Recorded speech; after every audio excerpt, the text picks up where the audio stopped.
6월에 이어서 빨간 유니폼을 입고 등판한 캐나다데이까지 부진한 투구를 이어가면서 류현진의 부진이 길어지고 있었습니다. 캐나다의 야구 팬들은 류현진이 전반기의 마지막 등판에서 다시 좋은 모습을 보여주기를 바라고 있었습니다. 7월 3일에 류현진의 전담 포수인 데니 젠슨이 다시 블루제이스에 합류하면서 젠슨과 다시 호흡을 맞추는 류현진의 제구가 돌아오기를 바라는 팬들도 많았습니다.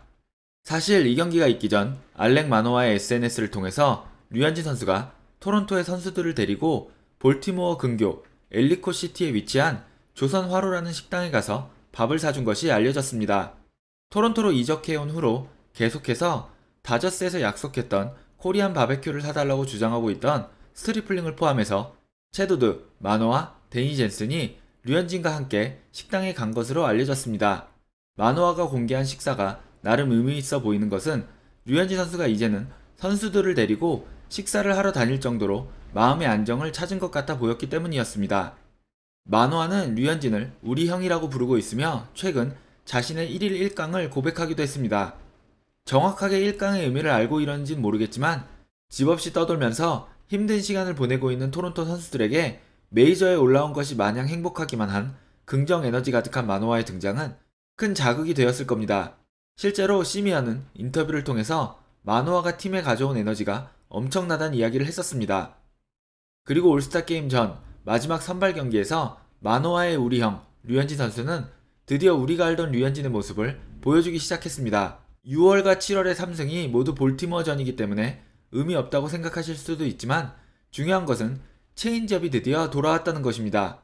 6월 26일 경기에서 23%에 불과했던 체인지업의 헛스윙률은 오늘 경기에서 44%로 올랐으며 13%였던 커터의 헛스윙률도 50%로 올랐습니다. 이번 시즌 류현진은 데니 젠슨이 공을 받은 경기에서 3.13의 평균 자책점과 5.08의 삼진 볼넷 비율을 기록했던 것에 비해서 맥가이어와 함께한 경기에서는 4.58의 평균 자책점과 1.80의 삼진 볼넷 비율을 기록했습니다.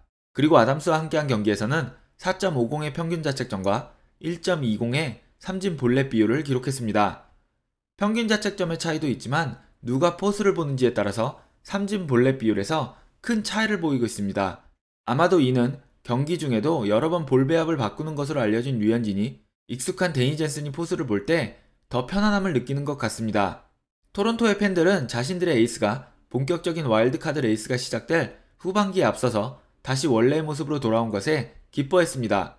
오늘 경기의 주심이었던 제레미 릭스는 높은 공을 잘 안 잡아주고 낮은 공을 잘 잡아주면서 좌우로 조금 넓은 스트라이크 존을 유지했는데요. 문제는 이 존이 맷 하비에게 적용될 때 류현진에게는 적용되지 않은 적이 있었다는 것입니다. 토론토의 팬들은 류현진의 투구수가 늘어날수록 주심의 스트라이크 존에 대해서 불만을 표시했습니다. 한 팬이 댓글에 이상하다, 류현진이 저 위치에 공을 던졌을 때는 볼이었는데 라면서 가벼운 불만을 표출했습니다. 여기에도 다른 팬이 이번에는 류현진의 공이 볼로 판정된 것에 대해서 같은 공이 경기 초반에는 스트라이크였다고 댓글을 달았고 그 밑에 댓글은 지금 아마 데니 젠슨이 심판을 발로 차고 싶을 것이라고 적었습니다.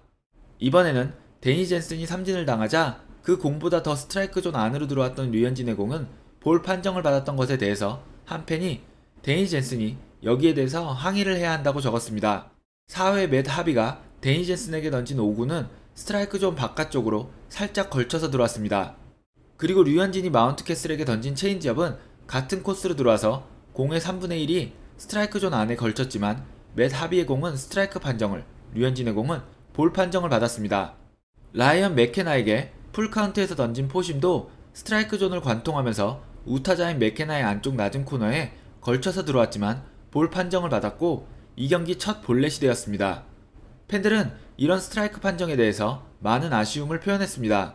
마노아의 해시태그 우리형 포스트들은 팬들 사이에서 유명해졌고 오늘 경기 많은 팬들은 마노아의 이름을 많이 언급했습니다. 이 댓글은 마노아가 류현진에 대해서 좋은 이야기를 정말 많이 하는 것 같아 보이고 좋아 보인다고 적었습니다. 최근 마노아는 자신의 한글 댓글에 대해서 스스로 구글을 통해서 알아낸 것이라고 밝힌 뒤 자신이 올린 한글 댓글이 제대로 된 의미로 전달되었으면 좋겠다고 이야기했습니다. 그 아래 댓글도 류현진과 마노아가 브로맨스를 보여주고 있다고 적었습니다. 이 팬은 류현진에게 필요했던 것은 결국 데니 젠슨이었구나 라고 적었습니다. 현재 토론토는 시즌 초에 포수 경쟁에서 탈락했던 리즈 맥과이어가 알레한드로 커크와 데니 젠슨이 부상으로 빠진 사이에 활약을 해주면서 세 선수 사이의 경쟁이 더 치열해지고 있습니다. 오늘 경기를 본 팬들은 이로써 데니 젠슨은 사실상 한 자리를 보장받은 것이 아니냐는 이야기를 했습니다. 이 댓글은 오늘 류현진이 좋아 보인다는 이야기를 하고 있고, 밑에 댓글은 드디어 우리의 에이스 류현진이 돌아왔다 라며 기쁨을 표현했습니다. 팬들 사이에서는 류현진 선수가 동료 선수들을 데리고 코리안 바베큐를 간 것이 화제가 되었습니다. 이 댓글은 류현진이 데니 젠슨을 코리안 바베큐에 데려간 것이 분명하다라고 적었습니다. 몇몇 팬들은 농담으로 한국 식당에 가고 싶은 보, 블라디, 테오와 같은 선수들이 앞으로 더 잘할 것이라고 이야기하기도 했습니다. 과연 토론토 블루제이스에서 류현진에게 처음으로 감자탕 대접을 받는 선수가 누가 될지 궁금합니다. 마지막 댓글은 오늘 볼티모어의 덥고 습한 기후에 대해서 이야기하고 있습니다. 양팀 선수들이 모두 날씨 때문에 고생을 했는데요. 특히 양팀의 포수들은 수시로 일어나서 마스크를 벗는 모습을 보여주었습니다. 한 팬이 류현진이 교체된 것에 대해서 오늘은 정말 열심히 잘했다고 말하면서 유니폼을 3번이나 바꿔 입었다고 이야기하고 있습니다.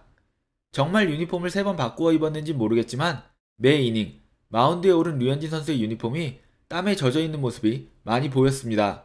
아직 완벽하진 않지만 체인지업의 스윙 비율이 올랐고 데니 젠슨이 돌아왔으며 우리 형만 찾는 우리 동생 만호아가 에너지를 주는 만큼 후반기에는 더 좋은 모습을 보여주었으면 좋겠습니다. 마지막으로 류현진 선수의 인터뷰 주요 내용 보시면서 마무리하겠습니다. 여러분 모두 좋은 하루 보내세요.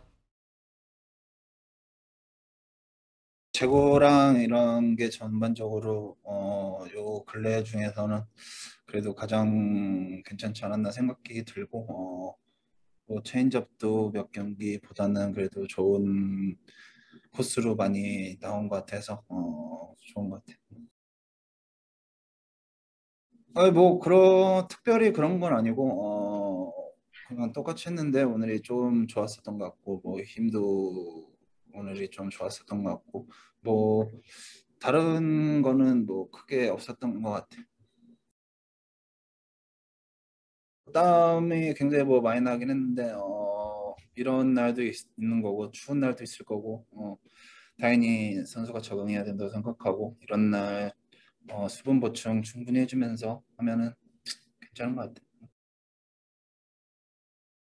5회뿐만 아니라 1회부터 그 저희 우리 공격 시간대 모든 구종 다 체크했고 뭐 재고라든지 뭐 이런 위치 같은 게 잘 됐나 그런 거 보면서 1회부터 다 계속 봤었던 거. 일단 뭐 내일 본 다음에 이제 언제 던질지 얘기가 되면은 그거에 맞춰서 당연히 준비할 거고 통째로 쉬지는 않을 거라서.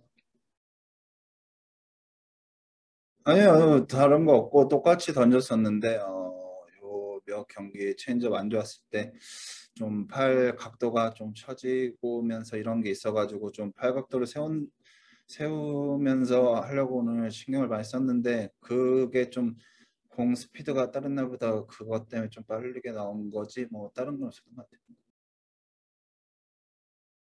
뭐 저도 여기 와서 처음 갔던 곳이었고 근데 선수들 너무 좋아하게 잘 먹고 그 다음 날에도 문제 없이 지내가지고 너무 좋았었고 좋은 시간이었었던 것 같아요.